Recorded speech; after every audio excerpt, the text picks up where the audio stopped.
Good morning, children. I hope you all may be safe during this COVID-19 period in your home, very safe. So, I am a subject teacher of economic. The chapter is 1, Introduction of Macroeconomics. I would like to explain about the macroeconomics. So, economic is classified into two branches. One is micro and another one is macro. Micro means small, macro means large.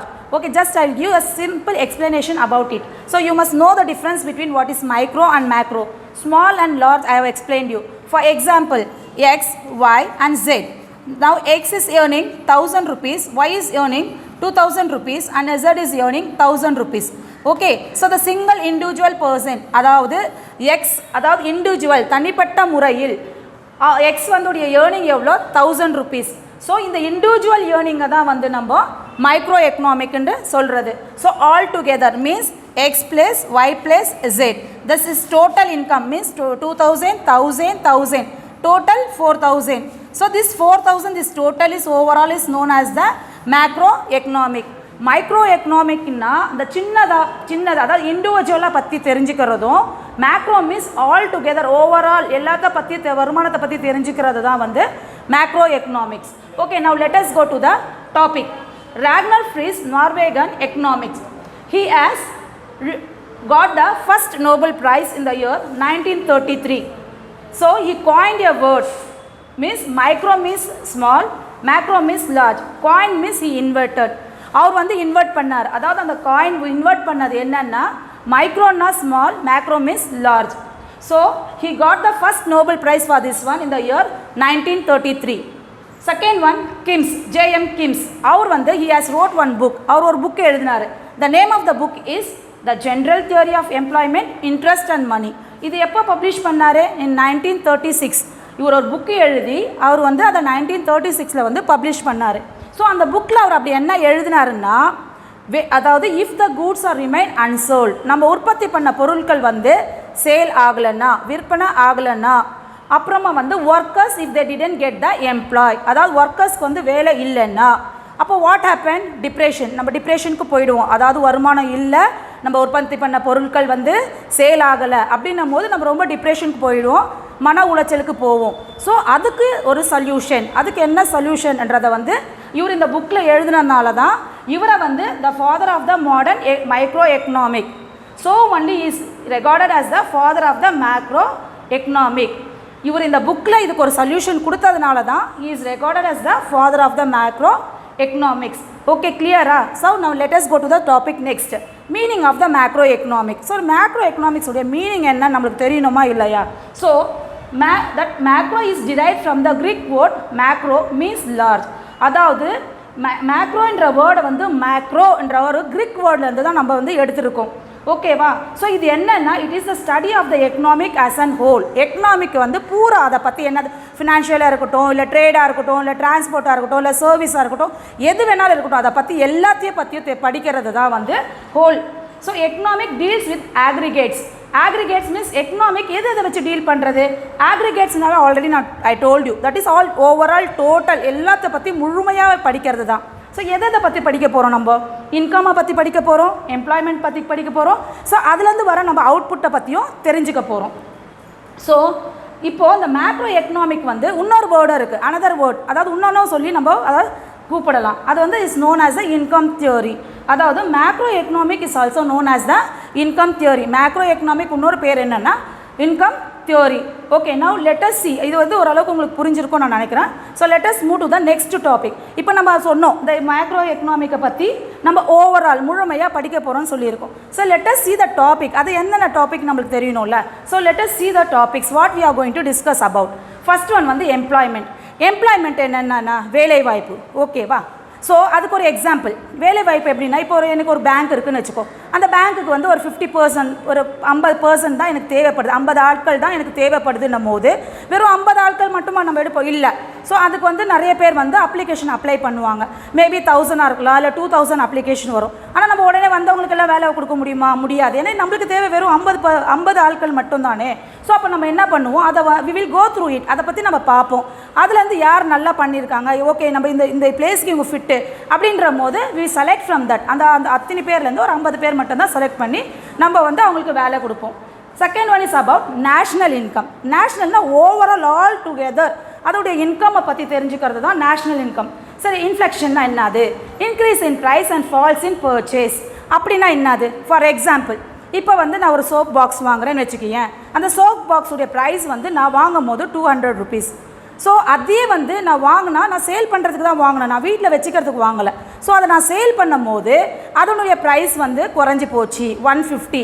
இல்லை நான் 200க்கு வாங்கினா நான் 200க்கு தான் கொடுப்பேன். அது முடியாது. ஏன்னா மற்ற மார்க்கெட்டில் அதோடைய ப்ரைஸ் 150 போது நம்ம அதுதான் சேல் பண்ணோம். அதாவது நான் வாங்கும் போது அதோடைய ப்ரைஸ் வந்து ஜாஸ்தி, ஆனால் நான் விற்கும் போது அதோடைய ப்ரைஸ் வந்து கம்மி. அதை தான் இன்ஃப்ளெக்ஷன் சொல்கிறது. சரி, நெக்ஸ்ட் வந்து business cycle. Let us go through the business cycle. Business சைக்கிள்னால் என்னதுன்னு நம்மளுக்கு தெரியணும். பிஸ்னஸ் சைக்கிள்னால் என்னது?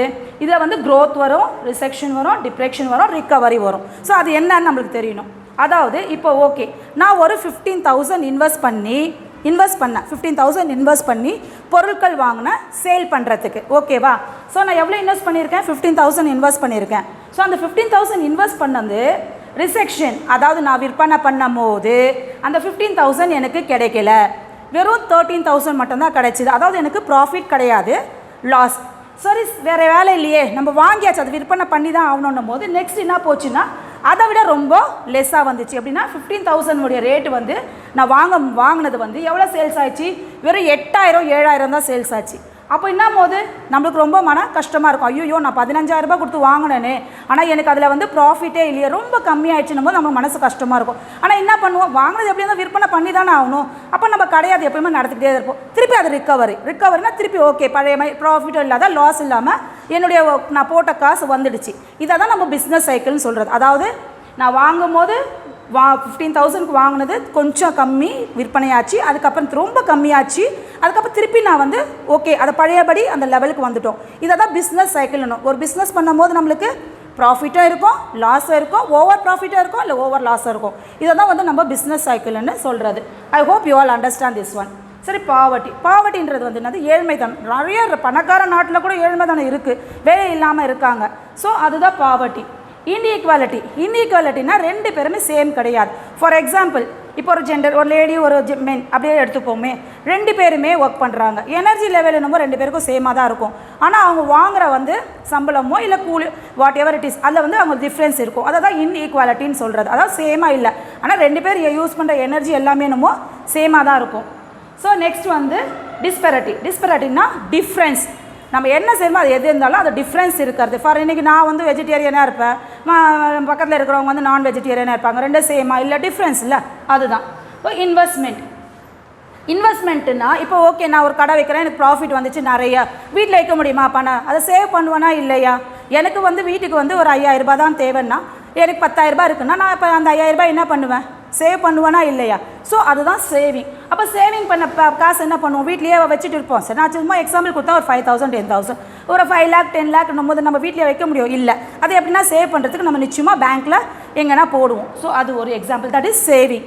நெக்ஸ்ட் வந்து இன்டர்நேஷ்னல் ட்ரேடுன்றது வந்து நம்ம உள்ளே மட்டும் இம்போர்ட் எக்ஸ்போர்ட் எல்லாம் வெளிநாட்டுக்கும் வெளி இடத்துக்கும் நம்ம வந்து ட்ரேட், அதாவது உற்பத்தி பண்ண பொருட்கள் வந்து சேல்ஸ் பண்ணுறது, அங்கே இருக்கிற பொருட்கள் வந்து நம்மளும் இங்கே வாங்குகிறோம். So that is also international trade. Business தான். அது எல்லாருமே வீட்டில் எல்லாருமே ஸ்கூலுக்கு போகிறது, அப்படி வேலை ஆஃபீஸ்க்கு போகிறது அப்படி இல்லாமல் நிறைய பேர் பிஸ்னஸ் இல்லைன்னா என்ன வாங்க முடியும்? ஒன்றும் வாங்க முடியாது. இப்போ ஒரு காய்கறி கடை எடுத்துக்கோ, ஒரு கூல் ட்ரிங்க்ஸ் கடை எடுத்துக்கோ, இல்லை ஏதோ ஒரு ஸ்மால், அதெல்லாம் பிஸ்னஸ் தானே. ஸ்மால் இன்வெஸ்ட்மெண்ட் போட்டு பிஸ்னஸ் பண்ணுறது. ஸோ பிஸ்னஸ் வந்து நம்மளோட ஒரு காமன் ரொட்டீன் லைஃப்பில் நிச்சயமாக அது உண்டு. ஸோ இந்த ஓவரால் இது எல்லாமே இந்த டாபிக்ஸ் இதெல்லாம் தான் head of the macro economics. Overall the topic whatever we have discuss, that means employment, national income, inflection, business cycle, poverty, inequality, disparity, investment, saving, international trade, business, exchange rate and economic growth. இது எல்லாமே all the topic is the head of the macro economics. Okay. Next, let us move to this one, important of the macroeconomics. Now, let us see what is the important of the macroeconomics. Here, what it is given, there is a need to understand the functioning of the economic at the aggregate level. There is a needனா தேவை. To understand, நம்ம புரிஞ்சிக்கணும். எதை பற்றி புரிஞ்சிக்கணும்? The function of the economic at the aggregate level. Aggregate level means already I told you about the whole. அதாவது முழுமைத்தனமானதை பற்றி எல்லாமே நம்ம நிச்சயமாக தெரிஞ்சுக்கணும்னா முதல்ல நம்ம அதை பற்றி புரிஞ்சிக்கணும். Second, future problems, needs and challenges of an economic as a whole. Future problem, ஃபியூச்சரில் என்ன ப்ராப்ளம்ஸ் வருது, அதுவும் தேவைகளும் சேலஞ்சஸ் இதெல்லாம் வந்து நம்ம ஏதோ ஒன்று பண்ணும் போது அதுக்கு பிளான் பண்ணுவோம்ல. ஓகே, இப்போ ஃபார் எக்ஸாம்பிள் எனக்கு நெக்ஸ்ட் மந்த் சேலரி வரலன்னும் போது நம்ம ஃபியூச்சரில் வந்து என்ன பண்ணுவோம், முதல்ல டிசைட் பண்ணுவோம், ஐயோ அடுத்த மாதம் வராது, அப்போ இந்த மாதம் நம்ம என்ன பண்ணணும், நம்மளுடைய தேவைகள் எல்லாம் குறைச்சிக்கணும், சரி அத்தியாவசியமாக தேவையில்லாத பொருட்கள்லாம் வாங்க வேண்டாம் அப்படின்னு நம்ம முன்னாடியே பிளான் போட்டுப்போம். அது மாதிரி ஓகேவா. Second, macroeconomics provide ample opportunities to use scientific investigation and to understand the reality. அப்படின்னா என்னது, you must understand the provide of the reality. உண்மைத்துவமாக அதை பற்றி நம்ம தெரிஞ்சிருக்கணும். Next, last, what it is explained about, macroeconomic helps for prevent prediction about the future and to formulate suitable policies to avoid economic crisis. Economic crisis-னா என்னது, danger. அப்போ flood வருதுன்னு வச்சுக்கோ, அதுவும் danger தானே. ஏன்னா அக்ரிகல்ச்சர் விவசாயம்னாலலாம் போட்டாச்சு, நிறைய மழை வந்துச்சு. அப்போ மழை வரும்போது என்ன ஆகும்னா அந்த விவசாயம் போட்ட அந்த பயிர்கள் நிலங்கள் எல்லாமே தண்ணியோடு போயிடும். நிறைய சின்ன சின்ன வீடுகள், குடிசை வீடுகள் எல்லாம் முழுகி போயிடும், அதெல்லாம் அப்படியே போயிடும். அப்படின்னும் போது அங்கே ஒரு எக்கனாமிக் க்ரைசிஸ் வந்தது இல்லை. நம்ம நார்மலான ரொட்டீன் லைஃப்பில் இருக்க முடியாது. ஃபார் எக்ஸாம்பிள் இப்போ இருக்க அந்த COVID-19 எடுத்துக்கியேன், எதிர்பாராமல் வந்தது தான். ஆனால் வந்ததுனால எவ்வளோ ப்ராப்ளம்ஸ் நம்மளுக்கு, ஓகேவா, எவ்வளோ பேர் வேலை இல்லாமல் இருக்காங்க, எவ்வளோ பேர் பணம் இல்லாமல் இருக்காங்க. ஸோ இது எல்லாமே நம்ம என்ன சொல்கிறதுனா எக்கனாமிக் க்ரைசிஸ் அப்படின்னு சொல்லிட்டு நம்ம சொல்கிறோம். I hope you may be understand about this one. The first one we have explained about that economic, that is classified by 2. I gave the explanation about it. Then afterwards, who had got the Nobel Prize? Ragnar Fish, he got the Nobel Prize. Which year he got? In 1937 he got. And then Kims, what did he say? He has written one book. அவர் அந்த புக்கில் பற்றி என்ன எழுதியிருந்தாருன்னா, how to get the solution from the unemployment and then the goods are not sold. இதை பற்றி எழுதியிருந்ததுனால தான் he is recorded as the father of the macro economics. So next meaning of the macro எக்கனாமிக்ஸை பற்றி சொல்லியிருக்கோம். Macro எந்த வேர்டில் எந்த இதுலேருந்து வந்ததுன்னு சொல்லிட்டு அதை பற்றி ஒரு எக்ஸ்ப்ளனேஷன் கொடுத்துருக்கோம். ஸோ எந்தெந்த மெயின் டாபிக் அதை பற்றி டிஸ்கஸ் பண்ணி எக்ஸ்பிளைன் பண்ணியிருக்கோம். So important of the macro economics பற்றியும் நம்ம எக்ஸ்பிளைன் பண்ணியிருக்கோம். So next let us go to the topic of the scope of micro economic. ஓகேவா, ஸ்கோப் ஆஃப் த மேக்ரோ எக்கனாமிக்னா என்னது அது நம்மளுக்கு தெரியணும். So scope of the macro எக்கனாமிக்னா all over the area covered, அதாவது முழுமையாக எல்லாத்தையுமே கவர் பண்ணுறது தான் நம்மளுக்கு வந்து மேக்ரோ எக்கனாமிக் சொல்லியிருக்காங்க. ஸோ நேஷ்னல் இன்கம் பற்றி பார்ப்போமா. நேஷ்னல் இன்கமில் என்ன கொடுத்துருக்காங்கன்னா, C measurement of national income and the composition by a sector, the basis accepts of the macroeconomic analysis. The trend national income and its composition provide a long term understanding of the growth process of your economic. அதாவது national இன்கம்ல மொத்தமாக என்னன்னா அதோட growth, வளர்ச்சி, அது என்னது அதை பற்றி தான் நம்ம வந்து பார்க்குறது. ரெண்டாவது வந்து இன்ஃப்ளேஷன், ஆல்ரெடி நான் எக்ஸ்பிளைன் பண்ணியிருக்கேன். அதாவது நம்ம வாங்குகிற பொருட்களுடைய விலை வந்து ஜாஸ்தியாக இருக்கும், நம்ம சேல் பண்ணும் போது விலை கம்மியாக இருக்கும். That is known as a inflation. Third வந்து business cycle. Business cycle already I explain you. எப்படின்னா almost all the economic face the problems of business, how the cylindrical movements, boom, recession, depression and recovery in the economic need to be carefully studied by the aggregate economic variables. அதாவது நான் சொன்னதான், நம்ம போட்ட காசு profit loss திருப்பி normal லெவலுக்கு வராது. இதை தான் நம்ம வந்து பிஸ்னஸ் சைக்கிள்னு ஆல்ரெடி நான் எக்ஸ்பிளைன் பண்ணியிருக்கேன். So poverty and employment. Poverty and எம்ப்ளாய்மெண்ட்டில் என்ன சொல்லியிருக்காங்கன்னா, the major problem of most resources rich nations are poverty and unemployed. Rich nation, ஐயோ இது பணக்கார நாடு, இங்கே ஒன்றும் எல்லாம் நல்லா வசதியானவங்க அப்படின்னு கிடையாது. அந்த இடத்துலையும் பாவர்ட்டி, ஏழ்மை தினமானவங்க இருக்காங்க, வேலை இல்லாதவங்களும் அந்த பிளேஸில் இருக்காங்க. This is one of the economic a clear understanding about the magnitude of poverty and unemployment facilities allocated of the resources and entertaining correct measures.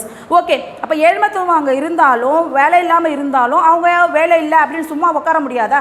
they take the precaution for it. அதாவது okay கம்பெனியில் வேலை இல்லையா, சரி வேறு எதனா try பண்ணுவோம், எப்படியா earning பண்ணுறதுக்கு நம்மளுக்கு தேவையில்லை, வீடு தள்ளுறதுக்கு எப்படி இருந்தாலும் நம்மளுக்கு பணம் தேவை. So we take the precautions for it. Next, economic growth. The growth and development of an economic and factors determining them could be understood only through the macro analysis. அதாவது எக்கனாமிக் க்ரோத்தை வந்து நம்ம எக்கனாமிக் இதை வந்து பூராவும் தெரிஞ்சுக்கிட்டால் மட்டும்தான் அதை பற்றி நம்ம கிளியராக சொல்ல முடியும். So economic policies, what is that? Macroeconomic is a significant for evaluating suitable economic policies. Economic policies are necessary to solve the basic problems, to overcome obstacles and to achieve growth. அதாவது economic policy, அது ஒரு growth இருக்கணும்னா, வளர்ச்சி இருக்கணும்னா, profit இருக்கணும்னா first நம்ம வந்து கண்டுபிடிக்கணும். we have to see whatever the okay நான் இப்படி பண்ணால் எனக்கு வந்து நல்ல ப்ராஃபிட் வரும். so we have to know and we have to understand and we have to achieve the growth. So next topic is about the limitation. Macroeconomics suffers from the certain limitation. சரி, certain limitations அது என்னன்னு பார்ப்போம். There is a danger of excessive generalization for the economic as a whole. Already I told you, generalization na great statement. அப்போ there is a danger of excessive na நிறைய, அளவுக்கு மீறி அப்படி இருக்கும்போது அது வந்து எக்கனாமிக் வாஸ் growth அது ஃபுல்லாக. It assumes homogeneity among the individual unit. homogeneity என்னன்னா same kind of nature in all our factors. அதான் சேம் நேச்சர். அப்போ எனக்கு இருக்கிற நேச்சர் தான் பக்கத்தில் இருக்கிறவங்களுக்கு, அவங்க இருக்கிற நேச்சர் தான் பக்கத்தில் இருக்கிறவங்களுக்கு, அது மாதிரி சேம். அதான் ஹோமோஜெனட்டிக் சொல்கிறது. there is a facility of composition. what is good for an individual need not for good for a nation and vice versa, and what is good for a country is not good for another country and for another time. அதாவது what is good for an individual need, என்னுடைய தனிப்பட்ட இண்டிவிஜுவல்னா தனிப்பட்ட முறை. So என்னுடைய தேவை எனக்கு என்ன சரியாக இருக்கோ அது it may be not good for the nation. அது நேஷனுக்கு வந்து கரெக்டுன்னு நம்ம சொல்ல முடியாது, சரியானதுன்னு சொல்ல முடியாது. அதே நேஷனுக்கு எது சரியாக இருக்கோ அது கண்ட்ரிக்கு சரியாக இருக்குன்னு சொல்ல முடியாது. அதே மற்ற கண்ட்ரிக்கும் அது சரியாக இருக்குன்னு சொல்ல முடியாது. அனதர் டைம் அதுவும் சரியாக இருக்குன்னு சொல்ல முடியாது. So there is the difference. என்னுடைய இண்டிவிஜுவல் என்னுடைய தேவை வந்து நேஷனுக்கு கரெக்டாக இருக்குன்னு சொல்ல முடியாது, நேஷனுக்கு கரெக்டாக இருக்கிறது கண்ட்ரிக்கு கரெக்டாக இருக்குன்னு சொல்ல முடியாது, கண்ட்ரியில் இருக்கிறது அதர் கண்ட்ரிக்கு சரியாக இருக்குன்னு சொல்ல முடியாது. So there may be the changes. So many non economic factors determine economic activities but they do not find places in the usual macro economic book. இதே மாதிரி நான் எக்கனாமிக்கலில் நிறைய மேட்டர்ஸ் இருக்குது, நிறைய இருக்குது, ஆனால் அது எல்லாமே இந்த புக்கில் you can find out.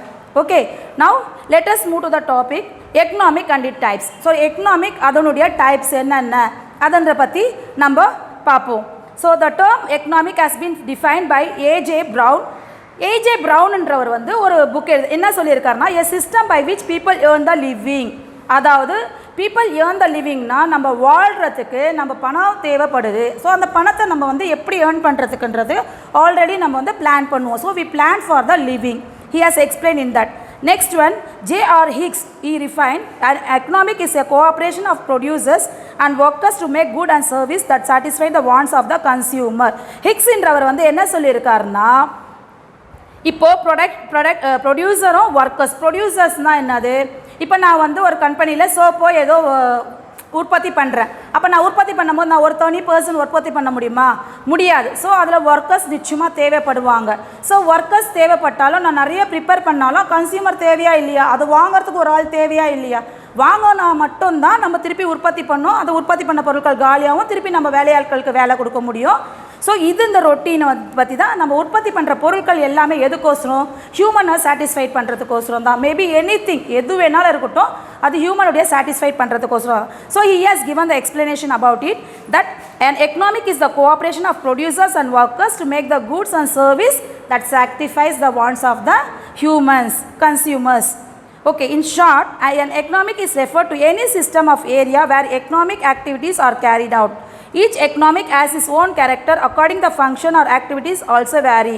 The functioning of an economic is activities is explained in the flow chart. So overall இது எல்லாமே ஒரு flow chart கொடுத்து they have explained about this one. Explain about this one, he has given one flow chart about it one.